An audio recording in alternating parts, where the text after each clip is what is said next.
all, and welcome back to another CEO and the Lobster. I don't know about Janine, but I think I've just managed to recover from last week's spicy episode. I hope you guys all enjoyed that. This will be a little bit more tamer, a little bit more milder, and we're going to talk about one of the core fundamentals of kind of the crypto space, which is block explorers and like how people can view transactions and what's happening on the blockchain.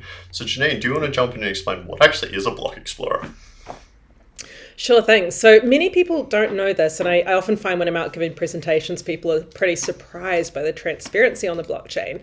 But every single transaction that's made on the majority of blockchains, we're going to ignore private blockchains and privacy chains for now, but for a general blockchain, every transaction that you make is publicly visible. So anyone can validate that your wallet address has sent funds to another wallet address, the time of that, how much was sent. And this is a really powerful tool, and there's some like great positives, but also a few downsides to this, which we'll jump into in a little bit of time. But the ability to trace transactions is very exciting. And one of the things that has developed a lot over recent years has been the tools that we can use to explore a blockchain, as we call it. So Patrick, do you want to take us through some of maybe your favorite blockchain explorers that you use for seeing transactions on different blockchains? This platform is called Blockchair. It is a blockchain explorer. It's a really, really useful tool to look at what's happening on the blockchain. You can see I'm looking up this particular Bitcoin address. Not going to give away exactly why I was looking at this particular Bitcoin address, but for those in the know, it's a pretty interesting little example.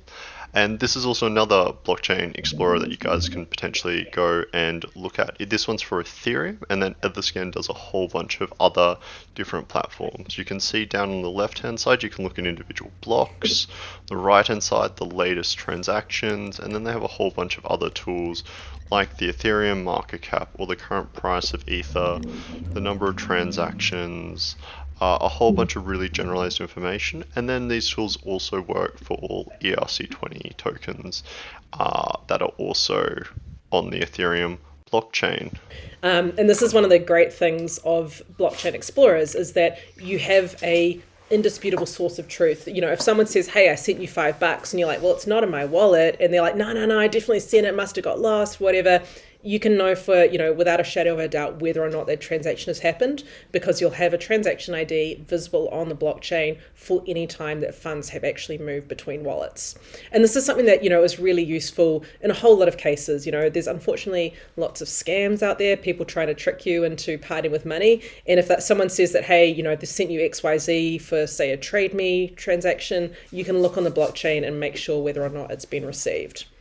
We've also had, example recently of one of the really popular wallets out there, Trust Wallet, which is a great wallet, but they seem to have had a few issues with some of their transactions recently and things not appearing in people's wallets. But even if your wallet is having a few bugs and doesn't show your transactions, you can always look on the blockchain and know without a shadow of a doubt whether or not you've received those funds. So that's really cool. That's one of the positives of this whole transparent system, is that, you've got this independent source of truth. You can always know what's going on. But there's also a little bit of a downside in that, again, this surprises people to hear, but everyone can see every single transaction you make. And there is definitely reasons why you'd want to keep your financial data private. If we think about our bank accounts, for example, imagine if anyone who received a payment from you, such as your local dairy, or made a payment to you, such as your employer, could see every single transaction in and out of your bank account. That's not ideal, right? Like, no one wants this. So there is, it's good to understand how blockchain privacy works and where it doesn't work, so that you can set up systems such as rotating addresses or using mixing services to ensure that you keep your financial data private and you don't share more than you want to share with the audience or the world at large. Yeah. So I guess what you're kind of saying is it's about control, and you need to control how much information you share with people, because no one else is kind of going to do that for you. Absolutely. And it's really interesting. We talk a lot on this podcast series about how we're at quite early stages with the crypto industry and what, tools we have available. One of the things that's very interesting to me is that with a lot of wallets out there, you only get one address. So my Exodus wallet or Trust Wallet, for example, you get one Bitcoin address. So if ever I want to send or receive money from another person, they can see my full wallet balance. So, what we really need is more like burner addresses, where you can spin up a unique address for a particular one-off purchase or one-off transaction, transaction, and then you can still have your, funds or your general wallet where you're keeping all of your assets, but you don't need to disclose your assets to someone every time you interact with them. Yeah, that would be a really, really useful product. I know I personally would definitely use stuff like that. Like if I got paid in crypto to keep like work in private, that sounds like a really good idea. Yeah. The other one I probably wanted to just touch on actually. This tool is called TX Street. It's a really, really good example of what's happening when transactions join the mempool, and it's just a really good way of visualizing what's happening on the blockchain. If you think of the buses as blocks on the blockchain, and each of the individual people are transactions that are wanting to join the blockchain, they need to line up, and generally speaking, the people who are willing to pay the most, and this is kind of represented as who is the biggest head, funnily enough, they're the ones who get on the bus first. On the left-hand side, you can see Ethereum. On the right-hand side, you can see Bitcoin. And then one of the things they do for Ethereum is they show like what are the sources of it. Yep. It's a really good way to explain the concept of network fees, right? It's like it's your bus fare, and the bus is not a set price thing. It's like the person who's willing to pay the most will get to board first. And when times are busy, when there's a whole lot of people waiting for the bus, you're going to have to pay more to get on. It's like your Uber surge pricing. The next tool we wanted to talk about is called MemSpace. Mempool Space, I should say.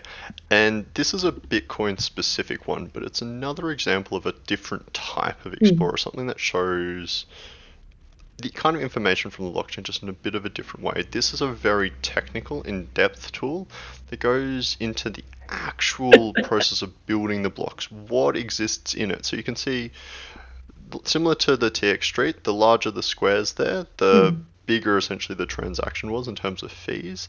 And then there's a lot of what they expected to be in it. That 111, that's actually a Bitcoin burn address. You can see the op returns. That's how people have been doing the BRC20 tokens within those little code blocks that are on there. This last tool we wanted to show you is going back to Blockchair. And this is looking at all of the other different types of things that the API tools can, the Blockchain Explorer tools can do. So first and foremost, these are just accesses to the crypto databases. And often most of them provide a bit of a database dump, a way of just downloading mass information, as well as APIs where you can kind of use that with your computer programming. You can look up specific transactions. You complete an order works is we query it to Blockchair. I'm thinking that AI is going to really impact our ability to interrogate blockchain and make good sense out of it. Like one of the things that I love on blockchain is the Twitter whale watch accounts, or that, again, every address is public, every address is visible. So as soon as you know someone's address, you can watch that address. And this has been really useful in things like with what happened with FTX. People immediately were watching all of their addresses and seeing if funds ever moved out of those. Similarly with Quadriga, the Canadian exchange where the founder mysteriously died in India, things like that. People can always watch these addresses, so it's a really good way for the community to monitor and keep on top of what's happening on, and sort of, I guess, hold people to account as well. And I think that's kind of the key points, right? Is, crypto, everything is transparent, so you don't have to trust, you can verify, but be aware that transparency comes as a bit of double-edged sword with there is no privacy unless you carefully curate and make that privacy for yourself. And lastly, that transparency gives us all sorts of awesome, cool tools. So if you're interested in geeking out on this stuff like Patrick and I are, get amongst. We'll put the links down in the show notes and let us know if you have other ones that you're fans of that we should check out. Yeah, definitely. Thanks again for listening to another one. Appreciate your ongoing support. And until next time, see you all. Ka kite.